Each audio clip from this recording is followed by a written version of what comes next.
Yeah, that's right. You're tuning in to the More For Me and You podcast. That's real interviews, real movie reviews, real people, real journeys.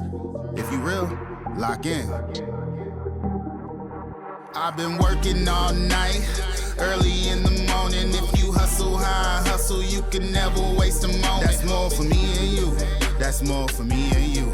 That's more for me and you. That's more for me and you. Let's go. So, dude, one of the things that I love about all the episodes that we've done so far, we've done, gosh, what is it, 20 episodes now? This is 21, so welcome Nice. to episode 21. Yeah. But one of the coolest things I'm legal now. I've really enjoyed, I can buy alcohol I'm legal now. in podcast years. Yes. So one of the things I really enjoy, though, is the fact that over the course of the first 20 episodes, I've been able to meet so many people just through Instagram and TikTok and all the different places, right, that we have the podcast up, because people are just like commenting or liking or sharing their friends' episodes. Yeah. And that's how we met, which I think is super cool. It's great to finally meet you in person. Yeah, it's great to meet you in person as well. Yeah, James Cullen Bresic was on your show. Yeah. And he is a guy who I have known for, 15 years now. We met when I think he was 18. I was maybe 23. Wow. And when you first moved to Los Angeles, and like I never was like I want to be a director, or I want to work in film, or I want to be in reality TV. I wanted out of Detroit, and I wanted into this California lifestyle thing, and I always enjoyed it. So when I got out here, it's like you're doing all this stuff. I was doing extra work. You would do a student film. You're trying to get producing stuff. I had no idea. Just trying to get credits. You're just trying to get, and you're just trying to meet people, trying to get in. Like I had no idea that I joke when I first got to LA, I got a job working at Vitamin Shop, and I was working at Pac Sun, and I called my dad, and I was freaking out. I was like, dude, I got a degree from a Big Ten university, and I'm selling old women Metamucil and folding kids' board shorts. Like, what am I doing? I'm not, but so I actually was, doing extra work, and I auditioned with James, and I was in his first movie. And I listened to your guys' podcast, and he was avoiding saying the title of the movie. So I was like, I'm not going to say it. And then he eventually got around to saying it. But my stepmother watched it, and she almost cried. She hated it. So it was so bad. I'm not an actor, right? Like I love being behind the scenes. I'm a producer. But it was I think what was my role was very stereotypical, yeah, dude, bro, for sure, dude, yeah, man, oh, yeah, bro, don't tell me I'm with the guy who's starting the fight at the party, yeah, which sounds very Michigan. Very much so. And so it was just funny that, but even I'm driving over here and re-listening to that podcast and knowing that I'm coming to meet you and just thinking about I'm a few blocks away from where we film another show that I'm a senior producer on. And it's so easy in difficult times in this industry or the ups and the downs of entertainment and to forget the joy and how cool it is that I have a lot of friends that are directors and producers and DJs and people that are actors that are chasing their dreams, that are and it's so easy to lose sight of that living here and being around it so often. And you know the ups and the downs. It's not like I know way more negative stuff about the industry at 39 than I knew at 23 when I moved here. But I have to it's moments like this that remind me how special it is to be involved in this entertainment thing, and not just because of working on the project or having a show come out and then back home people post it, but I actively know people that are out there doing really cool stuff that they love. Yeah. And am I the millionaire I thought I would be when I moved here at 23? No. I only say that for tax purposes. But it's like the IRS is listening. Yes, exactly. But it's cool to chase your dream. Yeah. And especially for a lot of people that you move here not knowing what you're going to get into. And look, it's, difficult times, but I always joke, I moved out here in the writer's strike of 2009. Wow. And what a time. And I'm sure there were plenty of 39-year-old dudes that were like, I don't know what to say to someone who's moving out here right now and wants to get into this thing. I don't know what to tell them. Like, how can I tell them to like get in and this is fun? And I feel that way at times, right? Like I'll still talk to kids that are, you know, I went to Michigan State and I'll talk to guys coming out of Michigan State, you know, or men and women that want to get into entertainment. And like, yeah, I've got the jaded TV producer in me at times. That's like, oh, I don't know how would you pay for rent these days, right? Like, and I don't know. But if it's in you that you want to do this and doesn't feel like any other option and it's all you want to do, then get a tattoo that says no regrets. No regrets. Just make it happen. Eat a Snickers bar and figure it out. And you'll learn a lot along the way. Yeah. You know, and like when we moved to here, you know, when we're 23, like we weren't thinking about like one day I'm going to be on a podcast. Yep. You know, like there's so much stuff that we don't even know what's coming. You had no idea. The only thing we know that you were going to be on one of the most amazing podcasts to ever exist. Eating popcorn. Very loudly. Into that microphone. Hey, the ASMR is amazing. The ASMR from the popcorn is one of my favorite listens. Yeah. All times. I just spit on the mic. Don't let any other guest know that. I'm just kidding. No, we watch them every single time. So with that said, I wanted to take a step back because you talked about coming out here when you were young, and I think it's a perfect segue to kind of jump back into you and where you're from and what your aspirations and your goals were. So where are you from? Obviously I'm not sure if you even introduce yourself. This is Phillip A. Barbb. Yeah, what's up, you guys? Phillip A. Barbb. I'm a guy. AKA Phil. You can call me Phil. Phillip. Yeah, so I'm happy to dive in and talk about entertainment because like we will. And I love that because I don't do a lot of I'm a television producer. And that's my main 9 to 5. That's the main tree trunk of my life. And yet I do a lot of podcasts that are always about mental health and about coaching or about other things. And so it's nice to finally be like, yeah, let's talk about, you know, like entertainment. But I will give a little bit of a little rundown. And more of it's because I get annoyed sharing. I don't want to keep sharing my podcast to all my friends because they're like, yeah, bro, we know the story. We heard that one. Like, I want to talk about something. And I got to remember, this is for some people that obviously don't know who you are. 100%. Right? So I think getting into all the stuff about entertainment and all the other things that you're doing right now, I think giving a little bit of context to who you are and 100%. where you're from and how that inspired you to move to LA. I think that's really important. So yeah, you mentioned you're from Michigan. Yep. So where in Michigan are you from? So I grew up in Metro Detroit, a little town called Melvindale, in a neighborhood known as Downriver. Anything south of the Detroit River, Downriver, and I grew up. You know, the story for me, I kind of grew up. My mother was involved in school board. My dad was a cop, and I kind of always grew up in a little bit of like, kind of like the performative aspects of life, right? Like I never really met anyone that didn't know who my parents were in our small community, right? Like and that doesn't really exist like out here, like Southern California wise, like in certain facets, but most of the time, like it's not like a small town living. Like everyone knows who you are. And so in our and where I'm from, like my dad, mom graduated from the high school I went to, so it was very generational. Grandparents lived there. So I think because of that, I actually grew up with a little bit of that like performative. I have to be the cop's kid. I have to be the school board member's kid. Yep. And then hung out with a lot of older kids. So in my brain, it was always the like, am I funny enough, smart enough, cool enough to hang with these dudes? And my mother was very encouraging in terms of like got me involved in theater as a young kid and had me doing speech contests and different things that I would so I could challenge myself, but also get more and more comfortable. Talking, being in front of stuff. And that was kind of where a little bit of that like enjoyment for entertainment started, wanting to, just wanting to entertain, wanting to perform and that type of stuff. So doing plays through school, middle school, high school, all that stuff. And would you say that was like your dream though? Like what was your dream kind of growing up? Like, did you want to get in the Dude, I remember one time I wrote a paper and my teacher made me rewrite it because I talked about how I was going to be my first 2 years after 18, I was going to be a pro football player, then a pro baseball player, then a pro football or a hockey player. Then, like it was, she's like, pick one sport. And I was like, I don't want to have to pick one thing. Why can't I play? It's like, all right, dude, you're not Archie Graham. I like whatever. That. I don't know. I like that spot with Andrew Schultz where he talks about like your kid that's Irish. He's like, oh, Tommy, like he wants to be a football player. He's like, come on, like, it's not real. You can't do that. You're Irish. Like, you're not gonna be a star football player.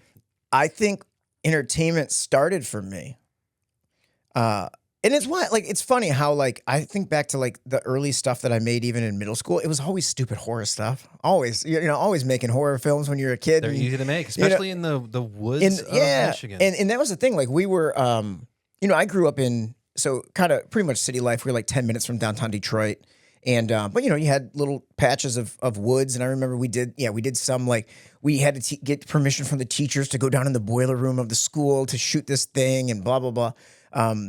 And I think that there was a part of me that I was like, oh, like, could I do this? Like, I'm like, it never was like, I don't know. Like, I remember being like, in like 6th or 7th grade, I wrote a paper, like a stupid little paper about how, like, in 25 years, I see myself like living in a beach house in the Pacific Ocean. So like getting out of Detroit and getting to California was always part of this plan. Yeah. And then it eventually became like, as I was doing more media productions and stuff in high school, I was like, maybe I could do that. But I was really scared of it, right? Like, I got to Michigan State University. Go I green. started, go white. I started I was like a business pre-law, whatever. Because when you'd talk to somebody and I'd be like, oh, you're going to Michigan State? Awesome. What do you want to study? And I'd be like, TV and film. And they'd be like, oh, man, well, what do you know about that? Like, don't you have to go to California for that? Do you know anyone that's ever done that? And I was like, whoa, man, I'm 18. I don't know what I'm doing, man. Like, leave me alone. I don't have those answers. Yeah. But if I said, oh, I'm going to study business. Oh, yeah. Totally makes sense. Awesome. Michigan State. Totally all makes, right. yeah. Actually, one of my friends, shout out to my boy Jim Frisetto over at Preferred Printing and Packaging. So if anyone's looking for any packaging, this little fun popcorn box was made by my buddy Jim, who went to Michigan State. Amazing. And I was wondering where this is coming. I had no idea that you could major in packaging at Michigan State. That's a thing. It is a, like, supply chain packaging. Like, huge. that school at Michigan State is like a top 10. Yeah. I don't know if it is, but it is now, right? If you say it on a podcast, it's true. I think so. I think that's how that works. Yeah, it gets published and Exactly. But no, yeah, it's a huge, like, supply chain management thing, and so there was that part of me that I was like, man, is that, like, should I do that? Because I didn't really know. And look, you talk to a guy like James, who loves movies, loves telling stories, and I have other director friends of mine who are so passionate about they study Scorsese and they study Tarantino and I don't care. Like, I've been in entertainment for 16 years. I love the process. Yeah. I love being with my friends, playing with cameras and coming up with ideas and messing around. I like that I can wear this to work every day.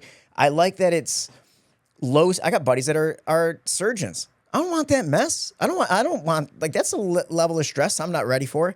Like last year we did a TV show about sharks, and I got to go to 45,000 miles across the world. Like, cool. That's for a kid from Melvindale, where I'm from, like, that couldn't even dream of that. And so for me, it's like, so when I got to LA, I just wanted in.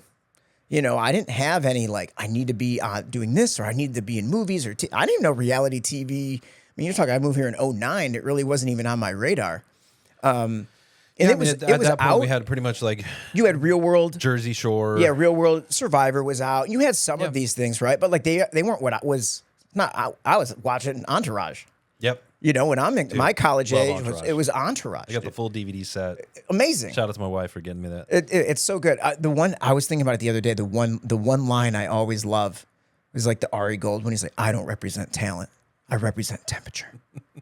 This is so good. Dude, so you gotta be doing There's stuff. so many good one-liners from Ari Gold. And now I will, like, I went back and kind of was rewatching through some of it, and it's like me watching it at 21, 22, aspirational, moving to LA, For sure, totally makes sense. right? Like, Versus now watching it as 39-year-old Phil, who's been in the industry for a while. Yep.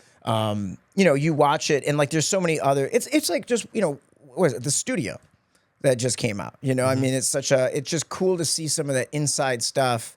And it reminds me, like, oh yeah, dude, you love this thing, right? And so basically what happened when I was at Michigan State, finally started taking some of my courses. I started out with business, got into a fraternity, was drinking too much, was partying too much, was getting too much trouble, messing up my grades. In college. Never happens in college. No. And So basically, I kind of they were like, yeah, you're going to be here a while. If you want this business degree, bro, like you're not doing it fast. You're You're pretty, gonna be one of those. You're going to be. keep getting older. Yeah, They keep staying the same age. they were going to change my name to Van Wilder, and I was going to be there a while. And then so I was like, but I had already started kind of getting into my film courses, and I was like, well, dude, let me dive in, and I'm gonna go for this. And then I ended up going full on, like, and I was still, I was able to, graduated from Michigan State in 3.5 years, kind of got it done, like was ready, excited, like so excited to move to LA. And then 11 days before I left, I got arrested for the 4th time. Oh, geez. Of all alcohol related stuff. So got stuck in Michigan, couldn't leave, had to deal with the DUI, had to deal with the courts, all these things. And not an easy process. Not an easy process, but thank God I did it in Michigan where I had family support versus when I had all my issues with drinking and wanting to party, which was a big part of like watching Entourage, wanting to move to LA, right? I wanted to be Stifler, right? Like, and so it was like to have that year of, being Phil, super ambitious, want to move to LA. I got to finish college early, spitting on myself. And I had to get to, finish college early so I could get to LA and start this dream. And then boom, have this thing happen where it was like, no, dude, you got to get this life figured out. Yeah. You are not ready. You are not an adult. It does not matter yet. And so I actually got sober at 22. Yeah, you've been, was it 13 years now? Or at least now it's 18 years. 18? Yeah, 22. 39 minus 22. 17 years? 17 years. Yeah. Wow, long time. I didn't go to school for math, by the way. No, neither of us did. I thought I was going to be a mathematician once. I thought I was going to be a lot of things. I thought I was going to be a lot of things. I thought I was going to be a linebacker. The Lions. The Lions did not want me there. Nope, that didn't work out either. Did not work. But then so I eventually, and I'm so grateful because, man, I think about that a lot. Like I would have been a mess getting out here, dude. Like really wanting to party, being 22, really susceptible to like all the dangers and the things that are out here and the things that are chaotic about life in general. But then definitely being in Los Angeles where there's so much especially at that time. Totally. Because obviously, if you were to move to LA today, I mean, yeah, you can still get yourself into trouble, but way different. Totally. Than 20 years ago. Oh yeah. I mean, so much more accessible. So many things were going on. The Mometu movement hadn't even happened yet, right? So it's like there's a lot of crazy stuff happening back then. Yeah. Yep. A lot of baby oil. That's the creepiest smile I've ever done in my life. I'm gonna screenshot this. What is that? He didn't just say what I think he did he? Did he? I'm gonna take this. I'm gonna turn it into a GIF. I'm gonna send it to my girlfriend. She's getting this one. She's getting that right there. But then so I get through my stuff, year down, I get to LA. Yeah. And didn't know what I was gonna do, right? Like I told you I got these stupid jobs, I was I got like a night logger position, doing, very cool. Night log, like at a horror film. It was a horror company that did horror, not horror. Yes. Yeah. Anyway, so it was we were doing like a show. It was a reality show. I was logging for this like Witches of Hollywood or something, well, whatever. And I remember like I would work at like Vitamin Shop during the day, and then I'd go to PacSun, and then I was doing a nighttime logging job from like 11 a.m. until 5 a.m. Wow. And then I'd go to the gym, like just. You were making it work. You had to do it. You had to figure it out, right? I was living in a one bedroom apartment in Westwood with a guy that wasn't really friends with, but we were sharing a 1 bedroom apartment. Bunk beds? I don't want to tell you about my fantasies. Not bunk beds. Do we just become best friends? Yeah, I had an IKEA bed, $100 IKEA bed that I had bought. He had an air mattress on the floor. We're grown men. This is a grown man, kind of grown man. And but you're trying to make it work. And then I'd go to the gym, go play basketball, rinse, repeat, and that was just it. I was going door to door at production companies. Back in when Production Hub, which now I feel scared. Know what that is. It was a production website. Yeah, I've never. But just the word hub kind of puts you in a weird headspace. But so Production Hub, Mandy.com was a thing. Was it Prod Hub? It was a close. Yeah. I'm getting uncomfortable. Is it hot in here? The AC kicked off, but so it was like going into, I mean, I was just dropping off resumes at production companies. No idea what it would turn into. And then I was at the park playing basketball, playing against this dude. And we just started talking shit back and forth. He was a Midwest kid. I'm a Midwest kid. And I had the best, we always joke, best game of my life. Could not miss a shot. Looked like I was really talented. In the zone.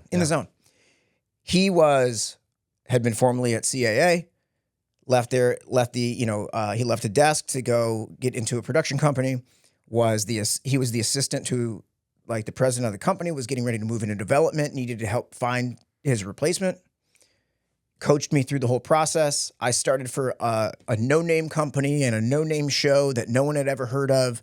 And I remember going to parties and I'd tell people like, oh, I work at this place. And I'm like, oh, what do they do? I've never heard of it.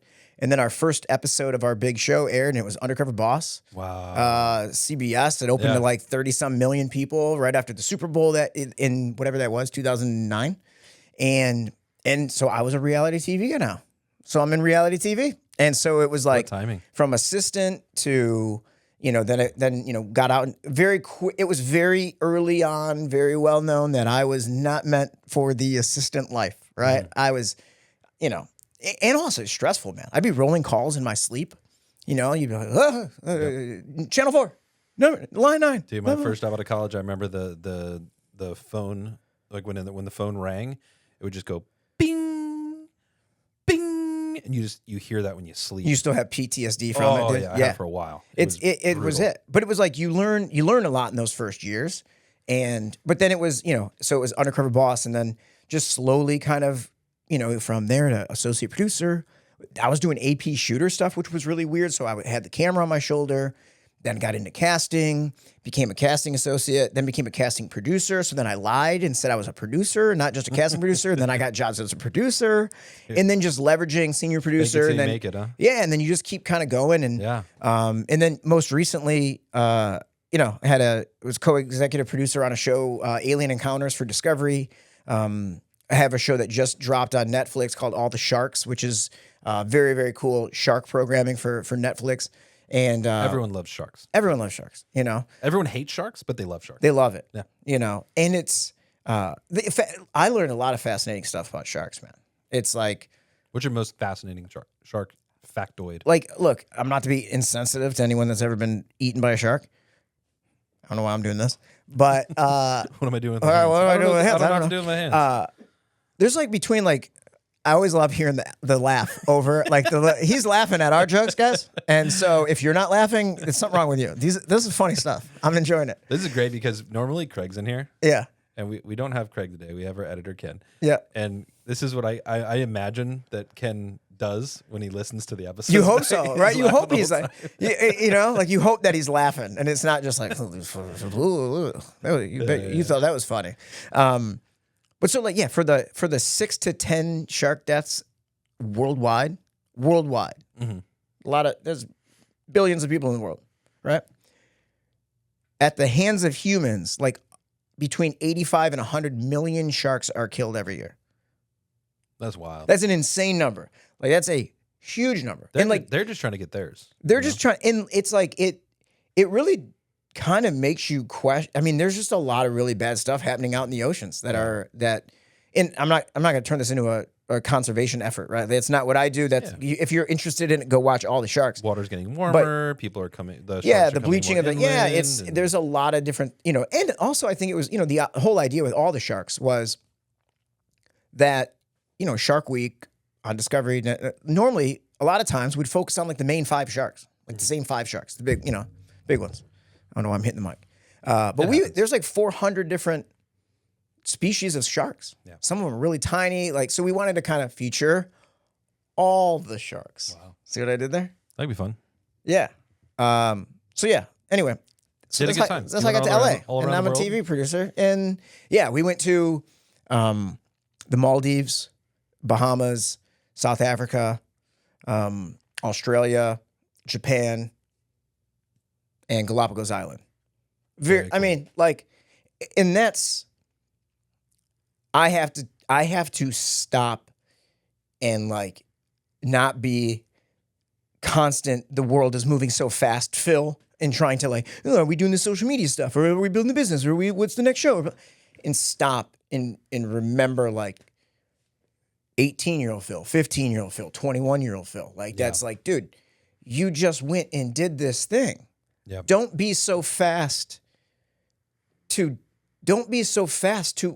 look beyond the successes. For sure. You know, it's like, because I have a bunch of failures in my career that I still remember and I'll replay in my head. So it's like, why would you not bring the same level of care?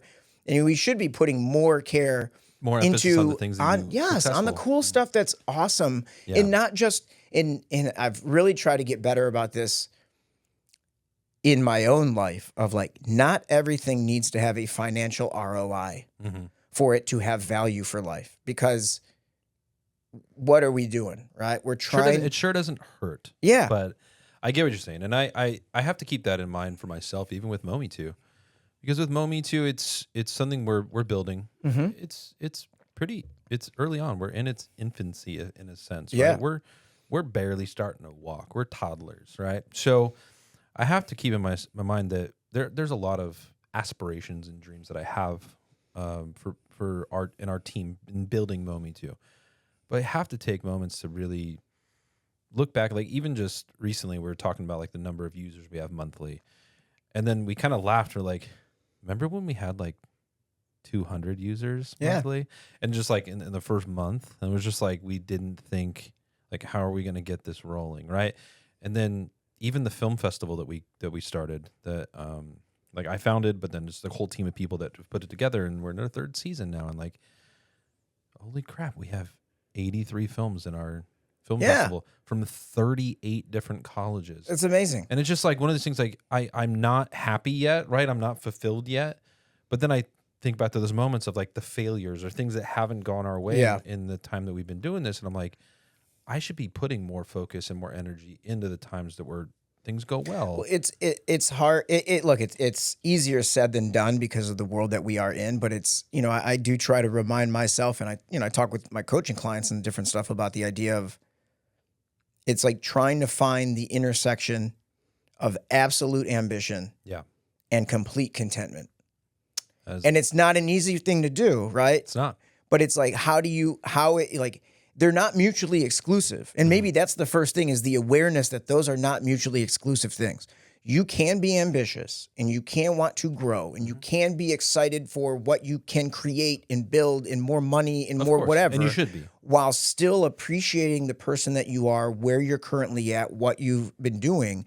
And they don't cancel each other out. And I feel like there was a long time, even in my own life, where I felt that it was like, I never heard content. I thought contentment was the same as complacency. I had a hard time differentiating because I grew up an athlete where everything was, there's someone else out there working harder than you. Same. Right? There's someone else. If you're getting up at 4 a.m., someone else is getting up at 3. Yep. You know, and that all of that, like, overly, like, look, and there's a time and a place for that. And it's on the field, right? When you're in the moment, in the fight, in the hustle, in the grind, needing to do the thing, like, there's a moment for that, like, coach to be just pushing you and, you know, David Gogginsing you into like moving forward.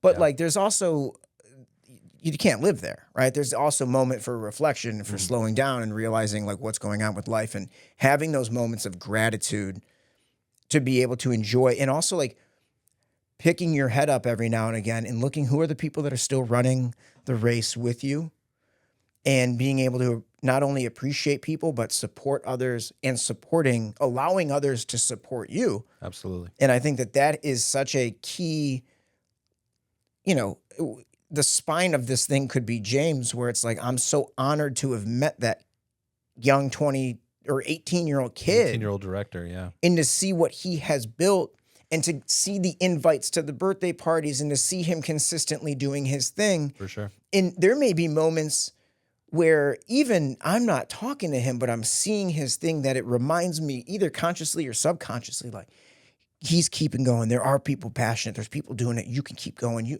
And that's the power of, that's the way we should be using our our social connections and things is in a place of like reminding ourselves instead of being keyboard warriors and being negative, it should be all about the positive. Or even on the flip side of being like, well, James is doing all this stuff. Yeah. He's got this new. Enough, I'm not doing enough, and it's like, and I have to appreciate, right? I've always loved like the Socrates stuff of, he who is not content with what he has will never be content with what he wishes he would have. And I have that printed out at my place. I have to remind myself because I am a product of more, more. The next thing, it's got to be bigger, more money, more progression. Everything's got to be better and better and better. And at a certain point, it's like there's this is getting into more of the psychology of things, but like there's stuff that we develop as kids and mindsets that we develop or that we learn in certain areas of life. And then at a certain point as we get older, we have to interrogate our reality of these rules that we've set for ourselves. And I have to go back and look, and I'm like, wait a minute. These things that I've been believing since I was 17, 18, is there a 13-year-old kid in the world I would take life advice from? No. So why am I listening to 13-year-old Phil about how 39-year-old Phil should be feeling about his life? Great point. So I have to go back and like reevaluate. All right, man, there was a time and a place for this thought of this more. Or of this, I need to achieve, or I need to do, or work hard. It's worth.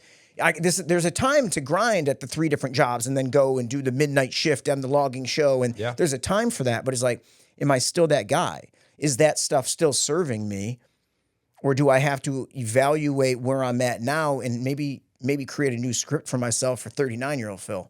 I'll share my board quote because I do have one as well, and sometimes you'll see it on the podcast episodes if I'm filming in my office. But don't be upset by the results you did not get for the work you did not do. And I keep that in mind every single day because it's like, take time to celebrate the successes and all that stuff, but remember that the hard work that you put in is going to give you the results that you're looking for. And when you look back 5, 10, 20 years from now, don't look back and be like, oh, I didn't achieve that. Well, you didn't achieve that because you didn't work hard enough for it. Yeah. Or whatever didn't happen. Like the right relationship didn't happen because you didn't go to the one event because you were too tired or whatever. Yeah. So I always look at that and be like, hey, it's time to go to work because I don't want to look back and have any regrets. Yeah. And I think it's also having the people in your life that can speak honestly to you, because I'm sure there's moments where you're out there grinding and it's not enough. And you've got people that love you that are like, hey, dude, pump the brakes, bro. Yeah. Like you're going to burn yourself out and you need to chill. And like, we need those people and then on the flip side, we should have the people in our lives that were like, it's really hard. And I'm not, quit, man up, get your shit done. It's like, I think sometimes it's very easy for us to jump from one to the other, right? We're either 100% sprinting down the field or, like we want to just like sit on the couch all Sunday and not do anything. And it's like having the right people in our world, because I at least have learned about myself, and it's like why I'm still an AA guy. I have therapy, I do coaching. I am a big mental health runs my life. Left to my own devices, I will start creating problems and I get a jaded view if I'm only talking to myself and all the questions are just in my head. And I need to have the other people in my world that I love, that I trust, that I care about, that I've given permission to, and that have my permission to be able to speak truth into my life, that helps me manage and navigate the ups and downs of an industry, the ups and downs of life. I need to start using this hand because I keep blocking my face, and I know how much you want to see me right here. It's all good. Yeah. Well, I mean, most people listen to podcasts, so it's not always about the visual side. So don't get too held up on that. Damn. Before we get into some stuff more about your book and about your being a keynote speaker and being a motivational speaker, because I do want to talk about that a little bit. For sure. Go back to the TV thing, because I know that's one thing you really wanted to talk about was entertainment. Yeah. You have a lot of credits to your name. We talked about the Shark Week. We talked about Undercover Boss. Yep. But over all the stuff that you've done so far in your roughly 17 years in the industry, what was your favorite show to be a part of? Like, what was your favorite credit that you have your name on that you were really just stoked about doing? I mean, I'm very, very proud of all the Sharks, but I'll give a different answer just because that's present. We've already talked about that. Yeah, it's fresh. But we did a show called Minefield, which was with Vsauce, Michael Stevens of Vsauce, which is like a science and psychology channel. Okay. It was for YouTube Red when YouTube Red popped off. Remember when that was a thing? And we took a lot of like psychological studies. There was a lot of education to it, right? So we ended up over the course of 2 seasons, we were daytime Emmy nominated for, educational programming. And I think it was like being able to be a part of something that had like intellectual, like you could walk away from that 25-minute episode feeling like you learned something when you learned it, like kind of that edutainment thing, which I think is why I also feel so strongly about sharks. I love that term, by the way. I love edutainment is such a great, and like word. All the Sharks is doing great with kids, which is awesome. That kids can watch, and like the idea that a kid could watch that and get inspired by this thing and maybe want to do it, or like with, when we did Minefield. We did an episode about psychedelic drugs. I got to go to Peru, and the host of our show did ayahuasca. Wow. And we did that. We That's did a thing on. One of the things we got Emmy nominated for was we tested the trolley dilemma, which for people that don't know, like the trolley dilemma is like if you were at a switching station and there were 5 people on one train track and 1 person on the other, would you switch the train track to? It was always like a psychological thing they talked about in psychology, and we built one, and we put people in a scenario, right? We worked with like UCLA medical offices. We did put people through we did all the work that you needed to make sure that you weren't being ridiculous TV producers with an idea and not caring about people's mental health at the end of the day. But like, it was a wild experiment, and I think like the science behind it, right? We worked with NYU, Johns Hopkins. We worked with, UC Irvine, UCLA. Like we worked with all these like big institutions. And I think that was a really cool project. And then from like the other side, like I love Dancing with the Stars. And I think the cool thing about, some of these shows, right? Like Sharks just came out on July 4th. We shot it last summer. So you're talking a year difference. I've worked on shows. I did Ultimate Tag for Fox, and we shot that show. And it was like, I want to say like 18 months before it aired, before we had a huge crazy post schedule on it to get it dialed in. It was a first season show, and then they shelved it for a little bit, I think, and then it eventually aired. But like Dancing with the Stars is cool because like it's live, right? So I'm hanging out with the stars all week, prepping our package shoots, and then like my parents are watching at home, and then my parents, and it's like, it gives me something to connect with them over because it's happening in real time. And it's not like, hey, I just watched the episode, what were the Maldives like? And I got to recall it, but it's like, when they're like, oh dude, what is Wayne Brady like? And I'm like, well, let me tell you, I was hanging with Wayne last week, And so I think that, those are a couple of the projects that have been really, really cool and really special. I mean, I asked for one, but thanks for all that. Answer the way you want to answer, kids. Do what you want to do. I want some more popcorn. That's right. Do it. Look at the stretch. Look at the weird stretch over there. There we go. I like it. So we mentioned a little bit before, but you're an author now. You have a book. I do. Awesome. Yeah. Brought it with you, which we'll talk about. We'll showcase it in a little bit. But you have a book. You're a keynote speaker. When did you get into that? I mean, you came to LA obviously for the entertainment industry, right? Yep. When did that all come about? You're like, oh yeah, I want to write a book and I want to start, kind of mentoring people. I never had a desire to write a book ever, and it was never on my bingo card. It was never something that I thought I would do. And oddly enough, I started reading a lot, right? Like after getting sober, then you go a couple years and it's like very always loved reading about psychology and performance and, therapy, everything, right? Read about the psychology of suicide, read about, stoicism. Like I just enjoyed reading. And as I started reading and reading more, I'd get little ideas, little motivational kind of moments. And I would like send them to my family, right? Just mom, dad, sister, whatever. Yeah. And then some friends. And then people were like, oh, dude, you should put these on Facebook. And then so you toss them on Facebook. Then it's like, oh, you should have a blog. And then so you do a blog. And then one day I remember I was sitting at home, and a lot of times when you're going through the development process of creating TV shows, creating ideas, like a lot of times you would start with a title first, right? And this was a big reality TV thing, especially in the heyday of reality TV. You'd throw pirate, hot people, a deserted island, right? And you would just throw all of these things in a bucket, and you would pull out 3, and you're like, all right, what would the what would the competition game show of dating look like for pirates, right? And then you were like, all right, what is that show? And so I remember I wrote down like all the reasons I hate my 28-year-old boss. And I was like, if that were a book, what would that book be about? And so, and then I like put it on the wall and I didn't think anything of it. And then I kept writing and writing and writing. And then as I was kind of like looking at like the motivational stuff that I was doing, I was like, man, maybe I might actually have like 65% of a book here. Crazy. And then I was like, so what is the spine that I need to wrap all of it around, right? A lot of this motivational content, like how do I wrap it and give it that theme, that through line? And then it was like with the book title, I was like, all right, well, we could talk about like ageism in the workplace. And then, all the reasons I hate my 28-year-old boss. So like every chapter is a different reason that you would complain about a boss who was younger than you. And then the chapter is about getting outside of that mindset of figuring out like, oh no, that's you being, either, oversimplifying a problem, or it's, your own ego is getting in the way, or blah, blah. Look, ageism is a real thing that does happen.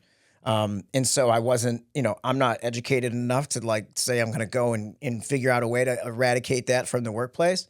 But so it was more of a practical, self-helpy business way of getting out a lot of this motivational content to help people that are, especially now when, you've got like 6 generations of people that are all working, right? Our grandparents' generation, some of them are still working. People are working way longer than they ever have. Way longer. And, people are, and just with especially like in tech and certain industries, like you got 22-year-old CEOs popping up out of nowhere. Listen to this idiot. 100%. Yeah. And so that was kind of like where the book came from. And it was one of those things where it was like, it was just like, oh man, this is cool. Let's try it out. Let's see what you do. And then, and even in that, it stalled, right? I had that period of time where that kind of stalled out and like it was fizzling. And then I had to have that kind of like, the crapper get off the pot moment where you're like, you're either going to finish it or you stop talking about it. No more letting it drift. No more kicking the can. And I remember this was like, I want to say it was probably maybe April of 2019. I don't know how much, maybe 60% of the book done or something. And I remember being like, if you want it done, are you going to do it? And if you're going to do it, you pick a day now. And I was like, it's April. I go, December 8th. Fine. It comes out December 8th. Figure out what do you need to do? What has to happen and backlog it? Yeah. When do you need to find a publisher? When do you need to replay it? When do you need to print the books? When do you need to do the thing? Are you going to do a book launch event? Like, how do you, when do you hire and I just went from that December 8th deadline, marched it all the way back. And I was like, and I think when it all said and done, I think the book ended up coming out on like December 15th. We did a book launch event. I did it back in Detroit because people in Detroit love me, and my LA friends wouldn't show up for it. No, everyone's doing something else. So I went back. I think it was, the book came out on the 15th. I think we did the book launch event in Detroit, December 18th, 2029. 2029. I'm in the future. 2019. 2019. Like, that hasn't happened. That hasn't happened yet. It's AI. That's 2019, and then pandemic hit February of 2020. And so there's a couple, like, I was like, man, thank God I did this event. Like, was able to do the event, did the whole thing. I can always joke, I at least have a pre-AI written book, right? I actually did all of it. But I always laugh. I hadn't even thought about that with people writing books. Yeah. AI. That's just and a whole nother level. And then but the funny thing was, and this is where I have to appreciate that, like, I don't know everything because I'm definitely going to be wrong at times. I wrote my little thing in everyone's book when I was like, Phillip Barbb, hey, thanks, best, what the fuck, you're right. Like, Phil Barbb, 2020 is yours. 2020 is yours. And I remember I have a clip of me at the thing. I'm like, 2020 is yours. 2020 is ours. Let's get out there and do it for 2020, everyone. And then 2 months later, nope, COVID. Sorry, Phil. But it was, and the funny thing though, to kind of talk a little bit about our point earlier, is I remember always talking with people, or I would meet people that wrote a book or that were an author and that did something. And you'd be like, dude, that's awesome. Like, that's sick. Like, I can't believe you wrote a book. That's awesome. I think it's super cool. And then I did it. And I was like, yeah, who cares? Like it must not be that special if you were able to do it. And like that, look, that's my own shit. I got to figure out with my therapist, right? More excited about it, right? Like, and celebrate that a little exactly. more. Yeah. And but it's a reminder. I don't have a book, right? I don't have a book. You have a book. I don't have a book. I'm gonna give you a copy of my book. Well, I mean, I'll have your book, You'll but have I'm a just book, saying I don't have a book with my name on it. That's pretty cool. But it's a reminder that like I'm very quick to diminish my own stuff. I think a lot of people are. Yeah. And it's like, what is that? It's We like focus on so much on other people's successes that we always forget about our own. Yeah. And the thing is, It's crazy we do that. And I think the social media aspect that we talked about earlier plays a lot into that, because what you see is everyone's best. Mm-hmm. You don't see people's failures. It's the same thing when you're being highlight. like It's a highlight reel. Someone's highlight reel versus your own blooper reel. Yeah. When I talked about this recently. I was just at Stream TV in Denver, big streaming conference. It's awesome. But a lot of the times, the panels you hear, you're not hearing people's challenges. Mm-hmm. You're hearing everyone's successes and what's working for them. And we can't tell you how we did it because we don't want to give our secret sauce away. Yeah. But we'll tell you that we did it. Like, that's all. It's like, I'm not learning anything. Exactly. Right? And so you got to remember that there's a point when you look at social media, all you're seeing is everyone's best. The best picture of the 37 that they took. Yeah. With the different angles and smiles and arm movements, and the sun is in different perspectives, and how the camera, like, it's just all that, right? You got to remember that picture is the one that they chose to best represent the situation. They didn't show the one where their face is like, looking crazy.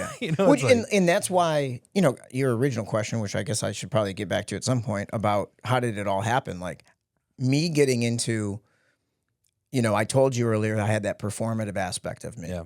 And then when I got into recovery and I got sober and I got in the, 12-step, and it was like my first time. I always thought everything needed to be earned. And that was the first time that I walked into a room and I felt love and acceptance and compassion from people. And it had nothing to do with what I was giving them, but it had a complete condition based on how they wanted to live their life. Yeah. And I think that, through the process of sharing and, from going through coaching, having therapists, going through AA, doing the step work, doing the process, I learned how to be more comfortable with who I actually am, the good, the bad, where my struggles are, where I can hang my hat and say, hey, this is an area of life that I'm actually really good at, and I can speak intelligently on this. Here's an area that like I don't feel confident in, and I don't. Mm-hmm. And it's like, so with that, like where a lot of the coaching came out of was like I was coaching people on media. I was doing media coaching for a while. Yeah. And I was having people that were, authors that were going out to do a book tour, or, people on set, people on camera that wanted to be better, that I was coaching them on how to, like, if you're going on a talk show and you've got 7 minutes versus 5 minutes versus 3 minutes, those are very different conversations if you've got to squeeze your book in and plug it in. So working with people on how do you frame yourself, your branding, with everything. And what I experienced was for every one or two people that just needed more screen time, they just needed more practice and more prep. 8 to 9 to 10 people, they didn't see the vision. They didn't know how to actually like be strategic in what they were trying to accomplish with. They didn't know there was so much other stuff that was getting in the way of them showing up in the world and in their career as the person that they actually wanted to be and how they wanted to show up, and that was going to build a career for themselves. Mm-hmm. So as I learned that, and I had already been, years deep into studying, performance psychology and, building businesses and all of these different things, that was when I started to shift less from a media coach, more into a just kind of life coach, performance coach. And then through that, like I was speaking a lot, like tomorrow, not tomorrow because you'll have to adjust whenever this is, but like, so whatever I'll say tomorrow from today. Yes. So, I was doing a lot of speaking through recovery, right? So telling my story, different things. I go into like the LA County jail system and talk with inmates about sobriety. I talk with, and then, so that kind of led to, all right, well, now I'm doing this thing. Like other people are like, hey, could you speak to this school? Could you come to this rehab facility and speak to people? And then through that, you meet people, and then it's like, all right, can you come and speak to our business about your, and then it starts weaving in, like, some people don't want all of the sobriety, story, but a little bit of it helps people connect. And then I can talk more about like business practices and empathy.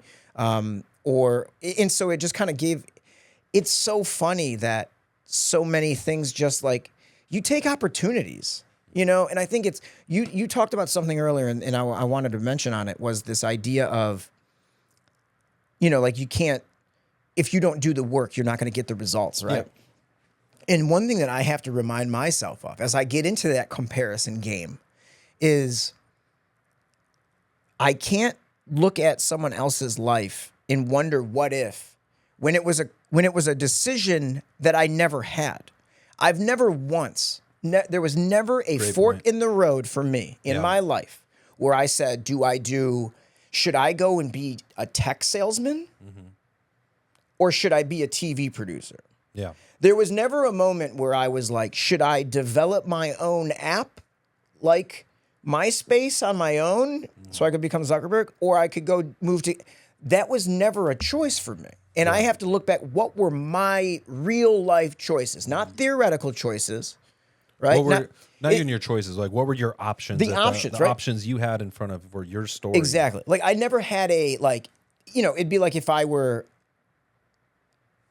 I don't have like the one that got away, right? I don't have someone that I love so much and I should have married her but I didn't handle it right and I ruined it. And I never had that. So like for me, I can't now be like, well, now you're 39, I'm in a relationship now, but like if I was single, I was like, well, you're not married, you don't have kids. It's like, yeah, but those weren't things that like I were pursuing. And they also weren't moments that I shied away from it. Like those just weren't part of my story. Those are part of other people's story. But then keeping in mind that some people are going to look at you and be like, man, I wish I could be a producer on Dancing with the Stars. And it's like, well, that wasn't part of your option. That wasn't part of your story. Exactly. It's okay to look at other people's story. And you can learn from it. But you have to appreciate that we are all individual and unique people. It's like, I did a video the other day about, there's so many like coaching coaches on how to coach coaches or, like fitness trainers, training trainers on how to train trainers. And I'm like, the problem with so many of these courses that you can buy or these gurus that promise things, right? Like I could very easily come up and create a course, I'm going to teach you how to sell your TV show idea. And I could sit here and I could teach you how do you go through the development process? How do you put together a pitch deck? How do you put, what needs to be in the pitch deck? What are some of the writing you could be doing? I could talk to you about what a sizzle reel is, how to make the sizzle reel, how to formulate formats. And you're still going to be left with the simple fact that you don't know how to get in the right rooms because that's not your life yet. Yep.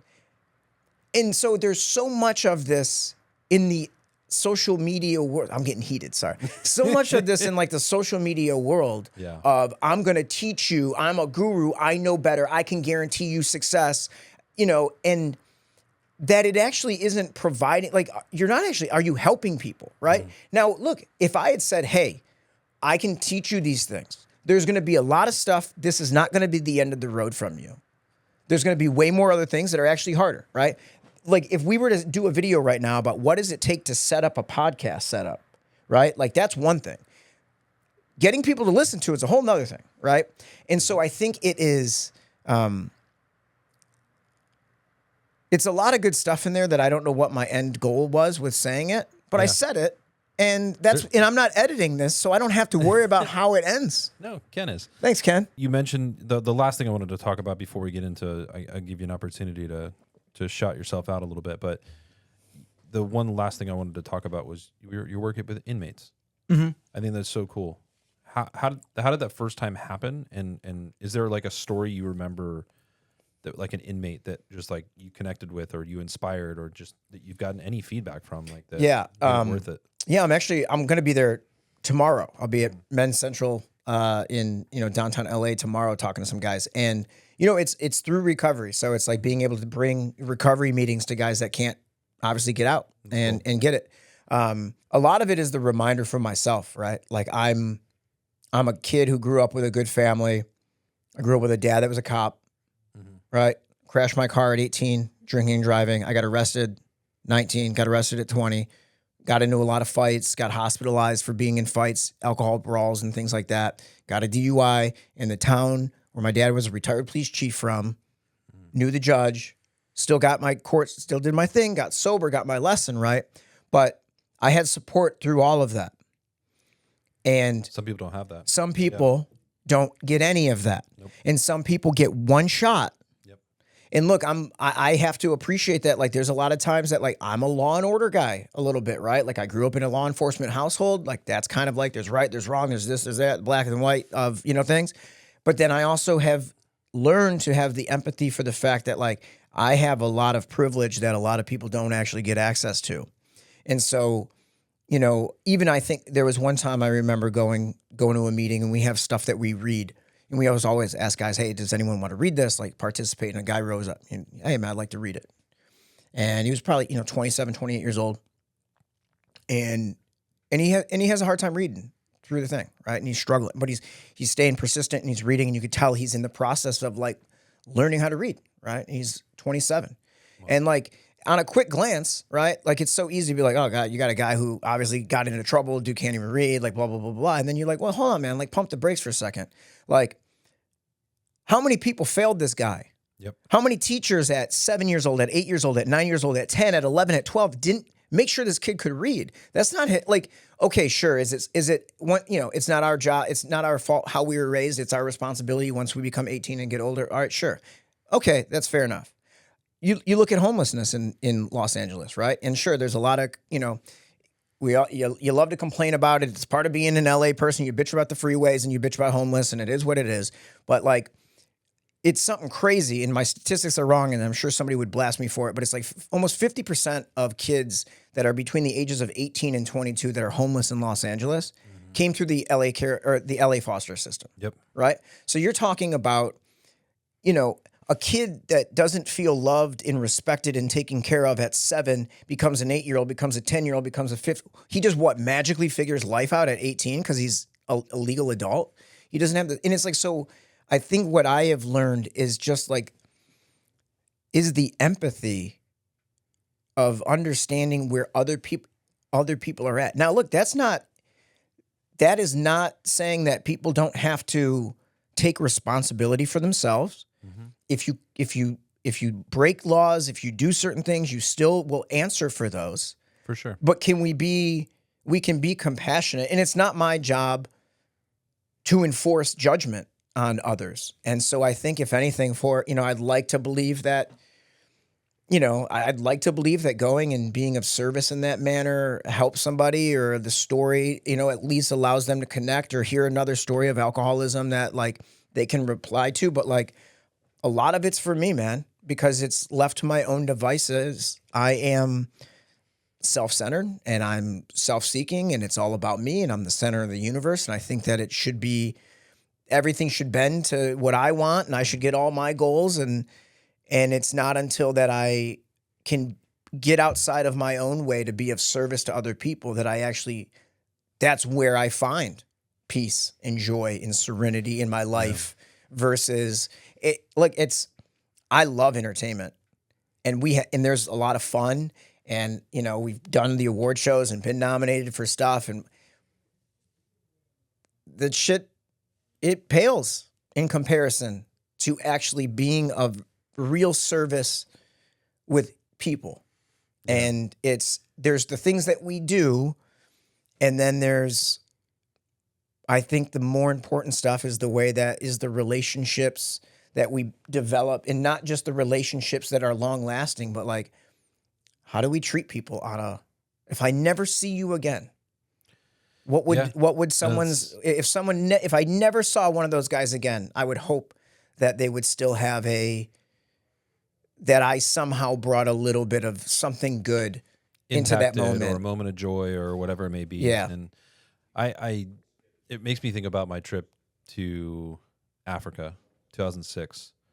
I went there, and it kind of translates in a sense of, like, I went there to help people, right? Like, we went there with the soccer team, and we did this whole thing to play soccer games and all that stuff. But it was an outreach more so and less. Like, mm-hmm. we wanted to go and reach people and donate money, medicine, play soccer with kids, whatever, and just donate our time and whatever. I got more out of it for myself than I probably gave those kids. And those kids probably got massive moments of joy. Yep. But what I brought back with me was so much more valuable than anything I left there, anything we gave. And I think those are the moments where you go and you talk to these inmates. You're giving them, hopefully, a great conversation, a moment of joy, a moment of compassion, a moment of understanding, whatever it may be. Maybe an impactful moment that just triggers them. And maybe 10 years down the road, you're like, you hear a podcast and you're like, this guy's talking about, yeah, I got this guy that came into my cell 10 years ago and changed my life. And you're like, oh my gosh, that was my moment. That's so cool, right? And maybe you'll never ever hear about it, right? You never know. But you probably bring back so much more out of those conversations to yourself than you're probably giving, or maybe you're getting just as much back as you're giving. So it's love that you're doing that. Yeah. And it's like, and maybe it was getting, into programs so early, and it's just I just think that service and gratitude are such key pillars of fulfillment for life, that I can generally, anytime that I'm off, or if I'm, super moody, or if I'm feeling overly stressed or frustrated or whatever it is, it is generally because of a lack of one or both of either service or gratitude. Yeah. I'm not stopping, and I'm not being grateful for the stuff that I have and what I should be, or I'm so damn selfish and I'm caught up in my own BS and I'm not doing anything for anyone else. And it's like, yeah, and look, that there's things that help with just being able to check myself, right? Like there's this silly little acronym like of HALT, right? Am I hungry? Am I angry? Am I lonely? Am I tired? Right. And it, like, anytime I'm kind of off, I could be like, all right, hold on, dude. Like, are any of these being activated right now? And is that why you're behaving in the manner you are? And then and that's a good thing for me in the moment, right? I can halt in the moment and see that. But if it's something that's starting to feel more long-term, it's generally gratitude, and it's generally, I'm just not being of service. I'm caught in my own BS and I'm just selfish. Yeah. I think most of the time I'm going to halt on H because I'm usually just hungry. Always hungry, dude. Why do you think I'm going to get this popcorn over here? Thanks for sharing all that stuff with us. Of course, man. I want to always give my guests a moment just to look into the camera, share a little bit about, like, where can we find you? And, like, or maybe what's coming up next that we can find you at. And even definitely share about your book. Hold it up. Let people know where we can buy your book and all that stuff, what it is. What's going on? I'm Phillip Barbb. I wrote a book, All the Reasons I Hate My 28-Year Boss. I'm a TV producer. I am a coach. PhillipBarbb.com if you want information there. Also on all social media platforms, Phillip Barbb, Life Coach. You'll find me there. Google my name. I'll pop up because that's easier to remember. And look, I always love to connect with people, love to hear from you. So if you got questions, feel free, send me an email, send me a DM on Instagram. And then also, look, if you're still here and you're enjoying the podcast, like, share the podcast. Like, it doesn't take but a second. Send it to someone that you think it would be valuable to, and, help people grow. The engagements help. It all is very beneficial. And we do appreciate you for hanging out with us. And thank you very much for kicking it. And sorry you don't have popcorn, but I do. Awesome. And that's Barb with 2 B's, by the way. Barbie, not Ken. Exactly.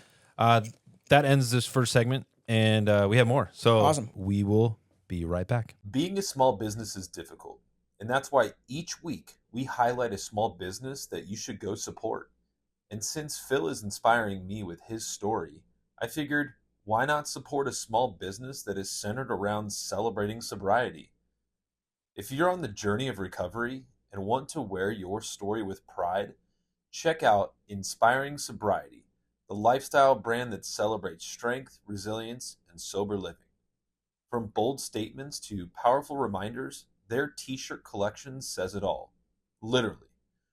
Rock the message with shirts like Recovery, Just Do It, One Day at a Time, and the fan favorite, Still Sober, Bitches.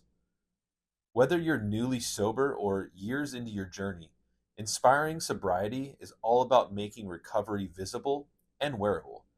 Shop the collection now at inspiringsobriety.com and let the world know you're proud, you're strong, and you're still sober, bitches. And with that, let's get back into the episode. We are back. Phillip A. Barbb. Yep. With 2 B's. 3. There's one at the front. There's one at the front. You're There's right. there's three of them, man. Would you like to play a little game called This or That? Let's do it. Let's have some fun. Yes. And This or That is brought to you by our friends at Coastline Travel. So if you're going anywhere in the world, the Maldives, the Bahamas, the random other places that Phillip saw sharks, go to coastlinetravel.com and they will get you there. They will help you stay there and probably even rent a car through them if you have to as well. Nice. Yeah, maybe drive on the other side of the road. Who knows? Be careful. All right, so we got 20 questions, Phil. 20 of them. 20 questions, all tailored towards you. The first one is actually asked to every single guest. You've probably already heard it already. We're going to ask you, and then we're going to get to the rest of them. Tacos or pizza? Pizza. You're Easy. the pizza guy. All right. Easy. Playlists or podcasts? Playlist. All about playlists. Yeah. I like music, guy. man. It's a good thing You to be know, about. yeah, I'm all about the music. I'm Pandora. I'm rocking Pandora playlist. I don't mess with Spotify. I'm on Pandora, Let's go. and I'm not changing. Don't touch this man's No. box. Always be learning or always be teaching? If you're not learning, you better be teaching. And I had a mentor tell me that. He's like, if you're not learning, then you better be teaching, and if you're not teaching, you better be learning. That's good. I like that. Owe money or owe a favor? I don't want to owe anyone anything. I think favors, man. Favors. Yeah. Money, man. Keep money separate, dude. It gets weird. It gets weird. It ruins things. It gets weird. Interest, inflation. There's a lot of different things. Yeah, and then you know, people break your legs. It's not good. Favors. Perfection or progress? Always progress. Progress over progress. perfection, man. That. Perfection will get you in a lot of trouble. Yeah. And I was voted class perfectionist in high school. Ooh. I thought that was a compliment, and now I'm older and I was like, you guys are mean. That's heartbreaking, you know? But it is. It's like one of those things where it is, the perfection will get you in a lot of trouble, man. Progress is where it's at. Love it. Liked by everyone or deeply loved by a few? Deeply loved by a few. Keep your circle small. Yeah, and look, You don't have to keep your and circle it's small, but not permission to be rude to everyone, but it's like if you try to be all things to all people, you'll be nothing to anyone. Yeah. Take a big risk or play it safe? As a guy whose nickname was Safety Sam at one point, take calculated risks. Take calculated risks. No regrets. For me. No regrets. No regrets. Regrets. Toothpaste. We're going to toothpaste question. No thanks. I don't use it. You don't use toothpaste? Oh, that's not the question? No. I'm kidding.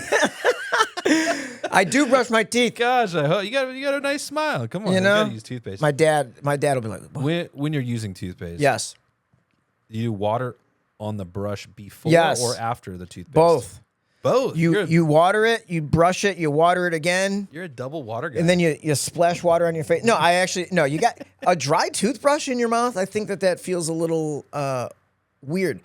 But now I want to think of all the weird ways. I might just put the toothpaste in first, and then I'll brush. Dude, there's so many weird things that people do in different ways. And like, I have a friend of mine that only brushes his teeth once a day. And I'm like, I've never heard of that before. And Yeah, he's got perfect teeth, no cavities. I'm just like, where was this knowledge when I was younger? That'd be great. Look, if anything, it just shows don't listen to everything that you hear. Figure out what is right for you It's true. and evaluate constantly. What's your motivational anthem? Eminem's "Lose Yourself" or Rocky's "Gonna Fly Now"? I mean, if I'm a Detroit guy, Which Rocky's not the right? band, Like but I'm a Detroit guy, so like Eminem, Come on. I gotta say. But I will. I mean, da, da, da, I'm da, more da, of a da, like da, da, I'm more of da, a da. Stone Cold Steve Austin, the glass crashing, Oh. dun-dun-dun-dun-dun. Let's go. And I'm here. Just no beer for me, but I'll you know. 2 sparkling waters. You just going ham on it, dude. Ham on, yeah. Protein shakes. Yeah. Work-life balance or work-life integration? I had this thing a few years ago where I was like, I want to be 40-40-20. I want 40% of my life to be work, 40% of my life to just be life. And then I'd like to have like a 20% crossover where they mix. I don't want to be the guy that is always working. Yeah. And I don't want to be, but I also love that I enjoy what I do. And so I don't want to be an anti-work guy. Yeah. So I guess that would be like the integration. I'm not good at simple answers, man. I'm sure you can No, tell. I mean, it's okay. It's part of the game. Yeah. It's not about yes or no and this and that. It's about getting into deeper stuff. Yeah. One of my mentors talked a lot about this, and I implement this in my life to how to stay balanced. And it's health, wealth, and happiness. So having goals for all three. Mm-hmm. Having goals for your health, not just necessarily weight, but like eating healthy.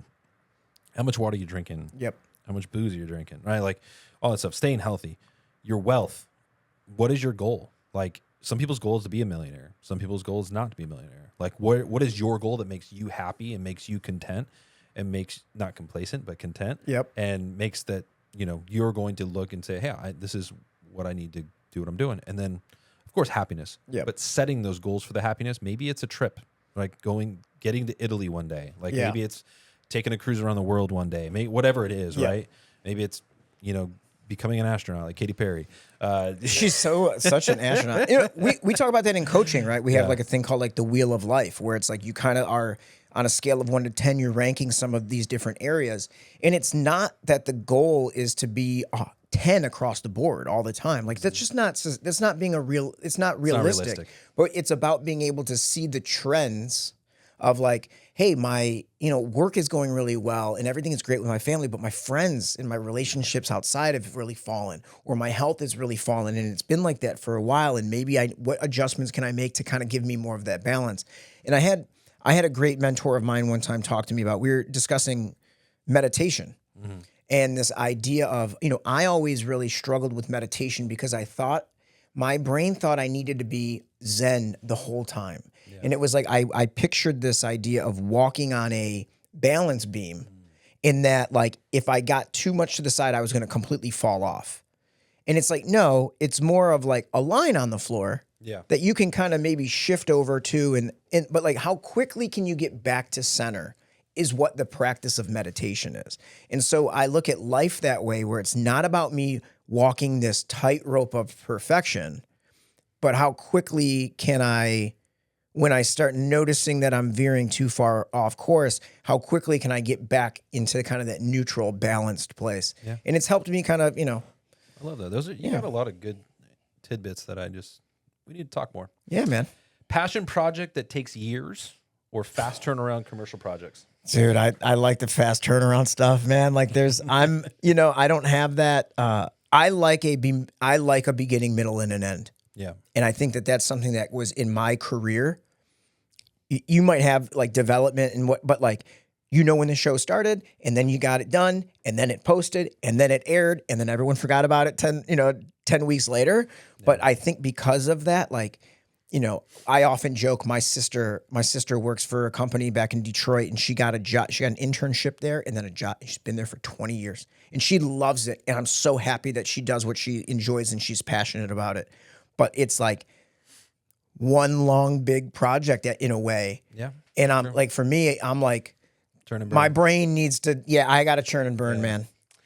This is kind of goes back to what we were talking about earlier, but give advice to your younger self or get advice from your older self.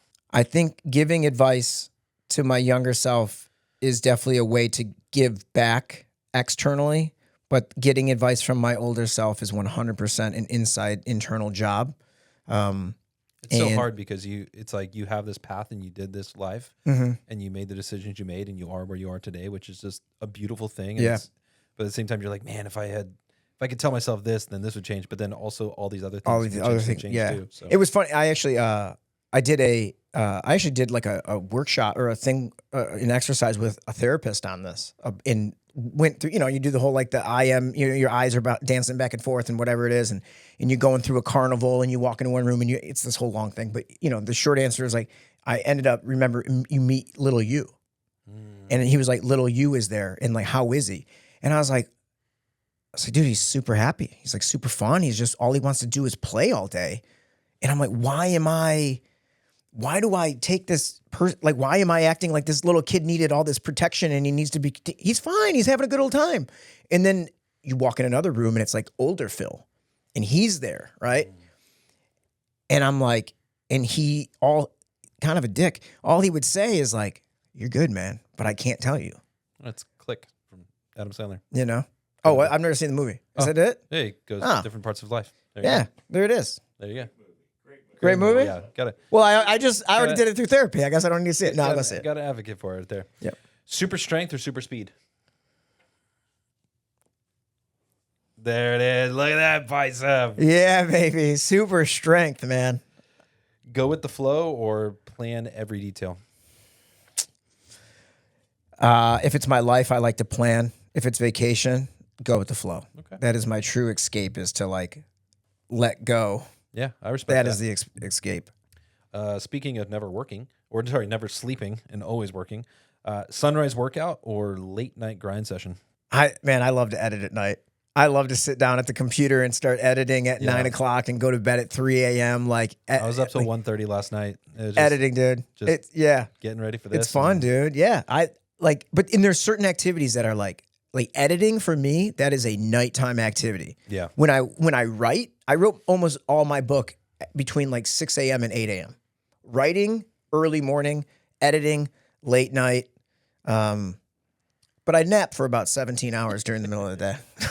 Love it. One-on-one coaching or keynote speaking? One-on-one coaching. Yeah. Yeah. It's impactful. I really enjoy it too. Looking forward to doing that. I have a 3-year-old, so I'm looking forward to doing that with him. That's awesome. Motivation through discipline or motivation through inspiration? Oh, I am a huge discipline guy. Huge discipline guy. So for me, I think I would be lying if I don't even get a choice. I have to say discipline, or else I would just be lying. Speaking to entrepreneurs or creatives?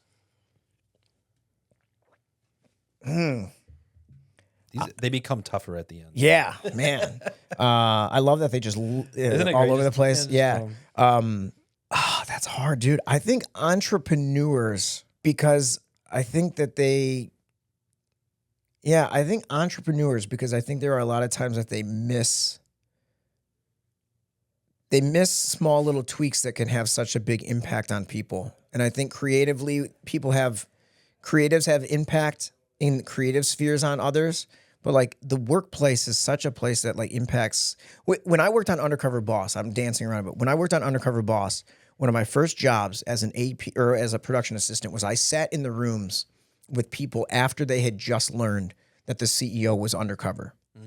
And I sat in these rooms with these people, and this is after they're done filming. So this is just them.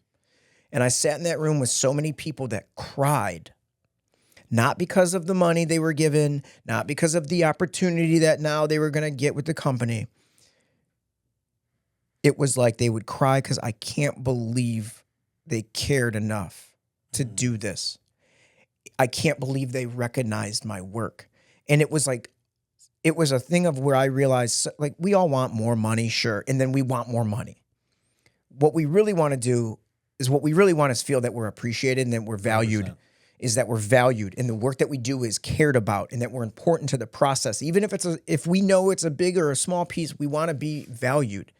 And that's free. Yep. That is, if you're a business owner, if you're an entrepreneur, showing genuine love and concern and care in that you appreciate the work of the people that are helping you build your business, that doesn't cost you extra stuff. And it's easy to do. It's simple to do. It's not easy. It's simple to do, and they fail to do it. And so I think that there are so many entrepreneurs out there that could have such a massive impact if they would just up their empathy game. And even the bottom line for a business is typically what's the Band-Aid? Here's a raise. Yep. You could maybe not even give them a 5% raise. It could be a 3% raise, but then the other 2% just comes from saying, "Hey, thank you for everything you do." So Yeah. I 100% appreciate that, and agree with it. I've been on many sides of the spectrum of that. New media platforms or traditional broadcast? Traditional broadcast. Please, traditional broadcast. It's nothing but traditional anymore. Oh, right? I'm sweating now. The new traditional is untraditional.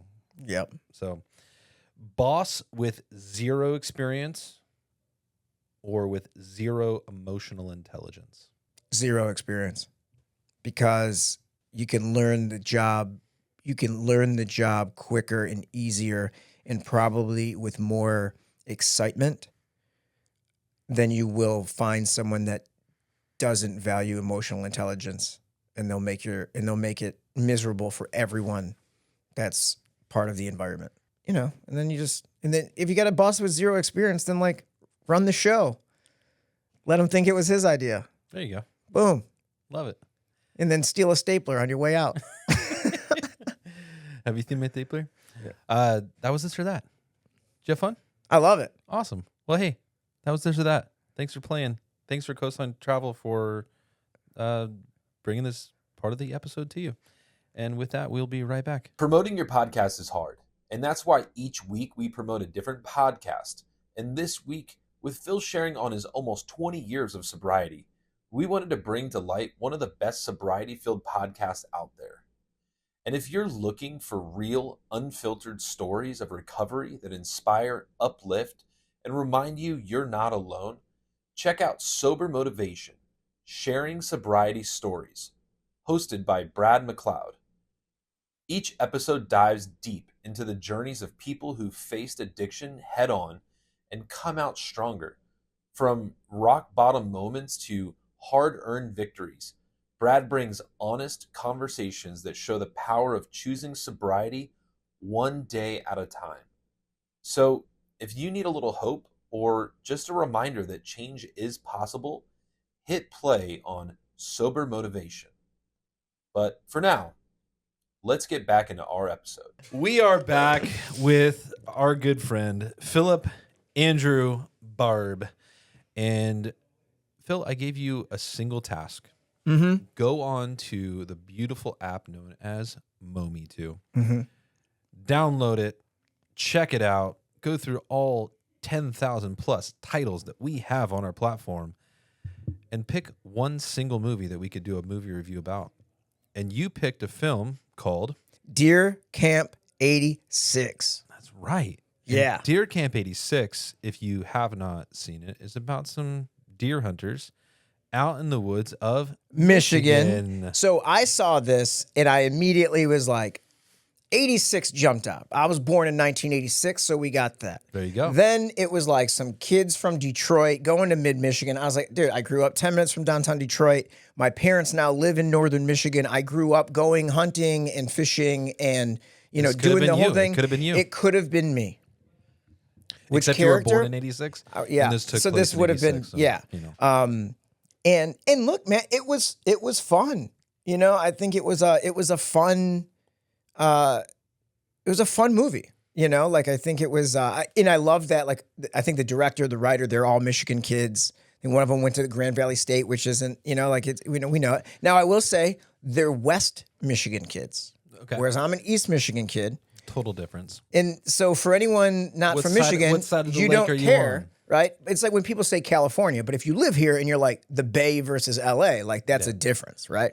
It's a massive difference. Massive difference. But that's kind of how we feel in like East Michigan versus, Eastern Michigan versus Western Michigan. It's a difference, but it's a hella difference or hecka difference or whatever they say up there. yeah, I don't know. The Bay. Baby. Did you hear a voice? I heard a random voice come out of nowhere. It depends if you're like a good boy or not, like if you curse or not. It's hella or heck. Yeah. Whatever. So what do we want to talk about? Because I don't want to give anything away. Well, it is going to be a spoiler-free review. Oh, yeah. And for those of you that have not heard of Deer Camp 86, our good friend Ken is going to go ahead and drop that trailer. The buck stops here. Come on, let's get to camp before dark, Buck. Tough titties, my liver's itching. Let's get those drinks in the air and make it tough. To the high! All right, go. Pulled one deer tag before we even got out of the truck. They smell that.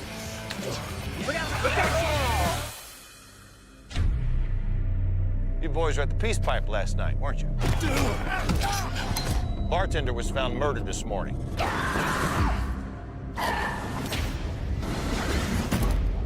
Too many of our girls go missing. Outsiders come up here and take more than venison. We did not come up here to get in any trouble, Your Honor.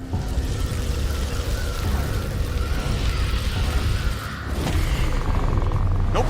There's no hiding from the sins committed on these lands.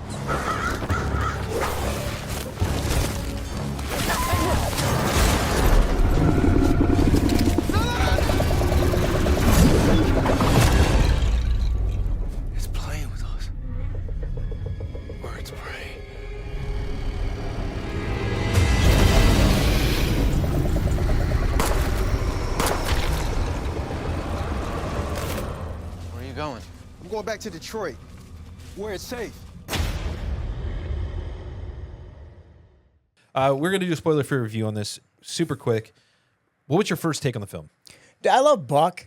Yeah. The character of Buck, like, even the little bit of cliche and things in it and like that character, but like it was, it's fun, right? Like it's, now look, I will say, I don't know if there was one female that was asked anything about the writing of it. Like it is bro humor to 100%. the absolute T the whole way. It is a group of dudes in a room writing a script.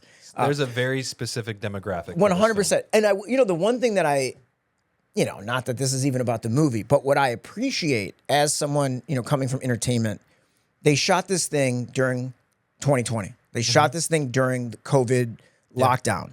And where a lot of people were like, what are we doing? What's going on? Like, oh, do we need, like, and these guys locked themselves in a room, wrote this script, put it together, went out into, they took the resources that they had accessible to them at the time, went out and made a movie that is now, that you watch the trailer of, and that is, it's like, that is what we do as creatives, and of finding a way.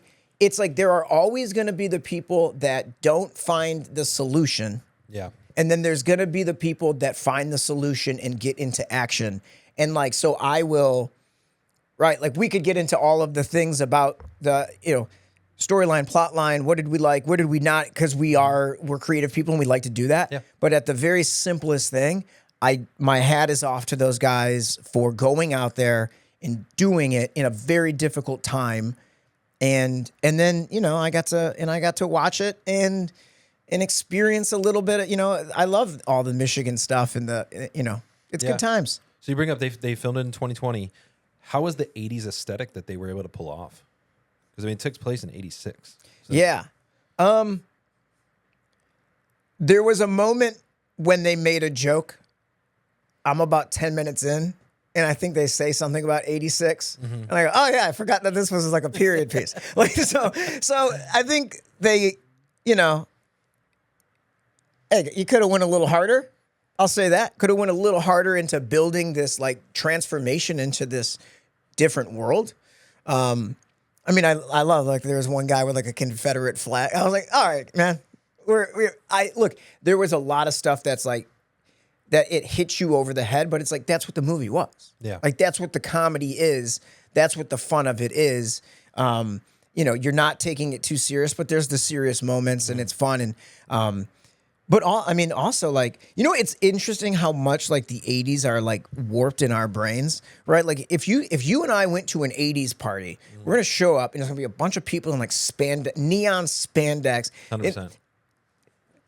That was a very small percentage of the 80s. Yeah. Like, that is not really what the 80s were all about. That was the MTV 80s. That was the MTV 80s. So it'll be interesting to see. Jazzercise 80s. It'll be interesting even now, like, as, the one thing I wish is, I think about, like, what is ours? Like, what is our Dazed and Confused? Right? Dazed and Confused was made in what? Early 90s, like 92, 93 maybe. And it was set 1975, I think. Like, graduation day 1975. What was our Dazed and Confused? That's what I'm saying. Like, what is our Dazed and Confused? What is our Dazed and Confused now, or when we were... Like something that is made for our generation. Like, I graduated high school in 2004. Yeah, I was 03. Right? Like, where is our movie that's set in 2004, 2003 that came out 15, 20 years later? Like, what is it? There was the one movie with, like, Rumor Wilson where she goes back. I don't know. Is that the right name? Rebel Wilson. Yeah. I know TV kind of. I know reality TV. I don't know. I'm not. Well, then I'm thinking like Anchorman kind of, because it's like made now, but then it's a period piece. But it wasn't. But it's not high school, right? It's not like. I get that. So it's like, where is ours? Entourage was kind of. But that was present. That was like I get it. You know what I'm saying? Like, what do we have? Good, what movie is set in the early 2000s that has come out recently that does a decent job of I'll have to think selling? Because like my dad can watch. My dad graduated high school in 1975. He can watch Dazed and Confused and just laugh because there's so much of the truth of what it was like. He gets to actually transport back to his high school days with that movie. Where it's like, I don't know what we have. I will say people are probably afraid to make a movie today about that time. Dude, I went like, and think watched, about the humor that took place. I when went we and were in high watched school. American Pie. Yeah. And I was like, ooh. Yeah. And like American Pie was not it wasn't that racy when it came out, right? Like I watched other stuff that was far Well, it's like people worse. listening to Eminem today, like for listening to some of his albums for the first time. Some of my favorite. I don't watch a lot of reaction stuff. I will watch those Gen videos. Gen Zers. The Gen Z reactions watching to Eminem, like listening Slim to Shady. Eminem. Oh, dude, it's so good. Yeah. You know, like He said, what about his mom? No, dude, it's so good. Man. We're getting so far off topic from this movie, and it's but an incredible movie. So, how is the horror comedy balance? That's something that's so important for horror, that you need to have good comedy, but sometimes it can be too comedic. How is that balance that they were able to achieve with that? They do a great job. I think music, sound effects, they use them in the right moments. I think they do a good job there. I think it's definitely more. And look, the character of Buck is your comedy guy. Yeah. Like he is a huge percentage of the comedy of that one. Huge, yeah. So I don't want to say that it was like that they didn't mesh well. Yeah. Look, there were a couple of hit and miss moments that like a joke that was supposed to bring a little bit of levity, like probably I can think of one instance, but I won't say it because I don't want to ruin anything. But like there's one instance where a joke comes in and you're like, that would have been a really great opportunity to go really scary and go like traditional horror and like make that a really, really crazy moment. Yeah. With a lot of depth and fear involved. And we took a shortcut and we went to a joke. But so I think it's, I think it was I think they did a good job. I think it's a fun movie. I think it's, if you know what you're getting into with it, you're going to enjoy the thing. Yeah. It was made for under $100,000. Yeah. And it's great for a horror film. I think he said, I read one review where he said it was like $4 in a bucket of chicken. Yeah. He's very well known for that. And actually the director actually used a pseudonym for this. Yeah, I saw that. Because he makes like Christian films. Okay. And so to make a horror comedy, he didn't want to use his name, but people know who he is now. Yeah, they so know. It's like, yeah. what it is. He's the director of God's Not Dead. Okay. And so he made this, but it used a crazy pseudonym for it, and rightly so. And obviously during COVID, so maybe that's where I did it. I don't know why. You gotta go for it. I guess I need to ask him, why did you do it? But for making it under 100K, it's not hidden that it is a creature feature. Mm-hmm. How believable and how good was the design of the creature? I thought the creature was dope. I thought it was under 100K. Yeah, I thought it was really cool. Not just like the look and the predator look kind of the mask. The mask was good. But then like the little effect, the special effects of the little, body. but in it not being like trying to do too much. Yeah. I will say, I don't know if that's gonna. All I'm gonna say, the car. Yeah. Well done. Yeah. In all of it, I was taking notes. I was watching it because I didn't know how in depth we were gonna go. I know how, right? So I'm taking notes as I'm watching it, and the beginning of the car. That's all I'm gonna say. Okay. I was like, oh, that's cool, and then it got way cooler. So I had noted it, and I was like, oh, that's really cool. I like that they did that, and then it got way cooler after that, and I was like, dude, that was awesome. I'm with you on that. 100%. Yeah. Would you recommend this film? Yeah, hell yeah, dude. Such a cool fun. Cool fun watch. Friday night. Unless you're from Ohio, because we don't want your kind around here. Well, I'm not going to get into that because we've had some guests on from Ohio and they've been amazing. So no, I'm kidding. No, I get it. I joke with them, even like dude. I went to Michigan State, the Michigan State rivalry. I like guys were like, oh, how do you feel? I go, I feel like I cared when I was 18. I'm 39 years old. I've lived in California. Yeah, I care when they play a football game. And I kind of care. Like, do I really care? Like, no, dude. Like, do I know any of those guys with the helmet on? I've never met one of them. Yeah. Like, you want your team to do good, and like we like to joke about Michigan versus Ohio, but like, do I care? No, man. Be a good person. Yeah, that's it. So typical letterboxed rating. We'll use the Mometu star. How many stars out of 5 would you give this film?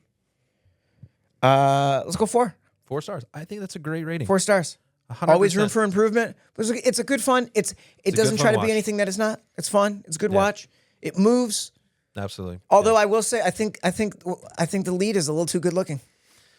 He's a little too good looking sometimes. We should have dirtied him up a bit. I agree with that. He might be a little too good looking. He was good looking. Yeah. But go watch that. Deer Camp 86. If you haven't seen it, go check it out. Phillip A. Barbb, it's been an absolute pleasure to have you on the podcast. Cannot wait for my editor to edit this. He's going to have such a good time. He's going to have such a great time. You know, and it's cool that he didn't have to listen to it once. Like he's only had to go through it one time. He didn't have to like listen to it, get recorded, and then have to redo it all over again. Like that would have been a mess. But the fact that he doesn't know what is coming his way, he's a lucky guy. But dude, absolute pleasure having you on. Absolute pleasure having you on. Thank you for coming in. Thank you for having me, man. I really do appreciate it. And we look forward to interacting with you a little bit more. I have a few more things I want to talk to you about, but we'll do it off pod. Awesome. So, cool. Thanks again. Thanks, man. Thanks for spending your time with us today on the More For Me and You podcast. If you've made it to the end, we appreciate you. Now, go do us a quick favor. Please like, comment, and share this episode. And before you go, don't forget to subscribe so you never miss an episode with the incredible guests we have coming up. You can also follow us at Mometu Podcast on Instagram and on TikTok. Oh, and for your next movie night, check out the Mometu app. It's free and packed with amazing movies and shows you've probably never seen. Until next time, take care, stay safe, and we'll see you in the pod.